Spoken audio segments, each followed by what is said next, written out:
Thank you, Mr. President. I rise today to address President Trump's stunning dismissal of FBI Director Comey yesterday evening.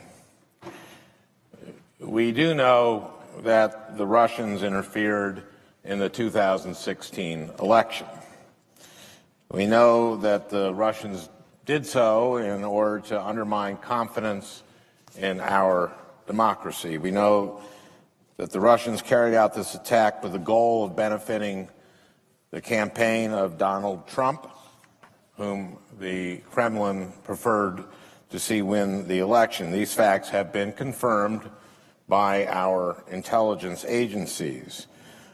What we don't fully yet understand is all the reasons why the Russians favored Donald Trump, and whether associates of the president or members of his campaign assisted in the Russian operation to sway the election in his favor.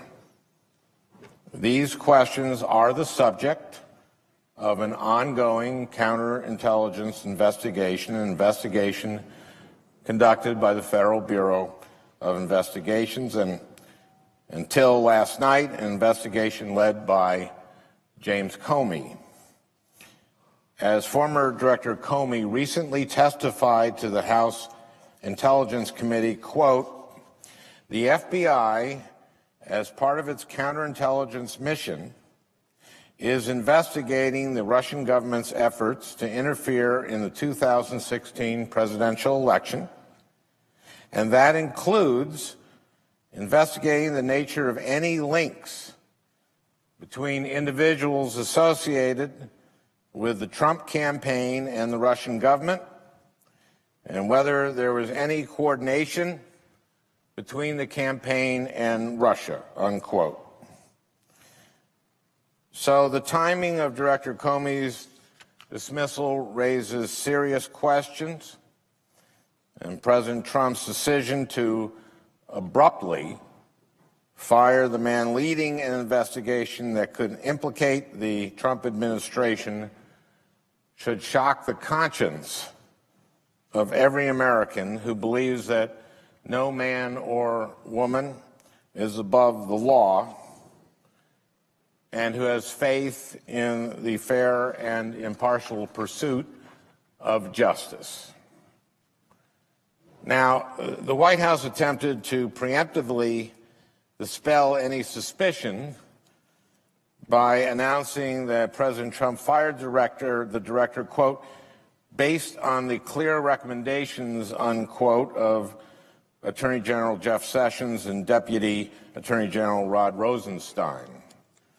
The White House released several documents to back up that claim: a letter from President Trump to Director Comey firing him, a letter from Attorney General Sessions to President Trump recommending that Comey be fired, and a memo written by Deputy Attorney General Rosenstein, which cited the director's handling of the Hillary Clinton email investigations as damaging the FBI's reputation and credibility. But, Mr. President, these documents really create more questions than they answer. First, the letter from President Trump to Director Comey firing him.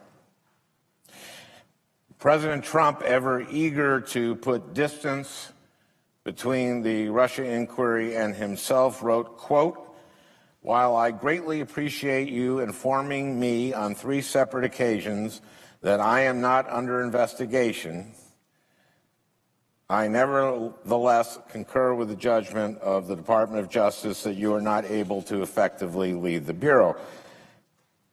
Again, we know that the FBI is conducting a criminal investigation into whether members of the Trump campaign coordinated with the Russians in their efforts to influence the election. Director Comey confirmed that before he was fired. So whether President Trump is personally under investigation by the Bureau or whether investigators are merely scrutinizing his advisors and associates, the president's clumsy attempt at misdirection does little more than remind us of the many unanswered questions about his and his people's connections to Russia. Second, Attorney General Sessions' letter to President Trump. The Attorney General writes that based on his review of Deputy Attorney General Rosenstein's memo, which cites the director's handling of the Clinton email investigation, that General Sessions has concluded that the FBI requires new leadership and a fresh start. So General Sessions recommended that Director Comey be fired. But, Mr. President, Attorney General Sessions should not have had any involvement in this decision at all. On March 2nd, the Attorney General called a press conference to announce, quote, "I have now decided to recuse myself from any existing or future investigations of any matter relating in any way to the campaigns for President of the United States," unquote. Now, the reason that General Sessions made that announcement was because news reports revealed that he had provided misleading, shall we say, misleading testimony in response to a question that I asked during his confirmation hearing, that General Sessions had falsely stated, quote, "I did not have communications with the Russians." In fact, he did meet with the Russian ambassador during the campaign twice. Having provided misleading testimony under oath about a matter that could potentially be the subject of a criminal investigation by the FBI, General Sessions was forced to recuse himself.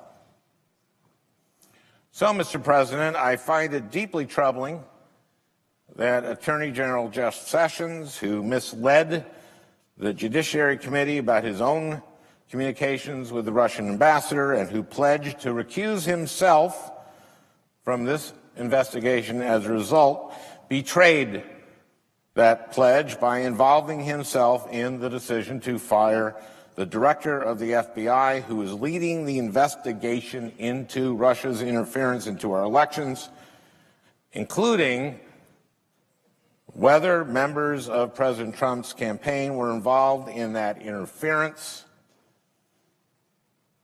And Attorney General Sessions was a member of that campaign, and he misled the committee on whether he had met with the Russians, and he did that under oath. That's why he recused himself. And yet he inserted himself in this firing. Finally, Deputy Attorney General Rosenstein's memo, which asserts that Director Comey's handling of the Clinton email investigation caused the public to lose confidence in the Bureau. Mr. President, Director Comey spoke publicly about the Clinton email investigation twice, in July and October of last year. Now, setting aside whether Director Comey's decision to discuss the investigation was unorthodox or broke with Justice Department and FBI protocols, his actions were well known to both President Trump and Attorney General Sessions, and both of them celebrated his actions at the time. After Director Comey wrote to Congress on October 28th informing us that the FBI had discovered additional emails and would therefore reopen its investigation into Secretary Clinton, then candidate Trump praised his decision. He said that, quote, "What Comey did was the right thing," and that, quote, "It took guts for Director Comey to make the move that he made in light of the kind of opposition he had," unquote.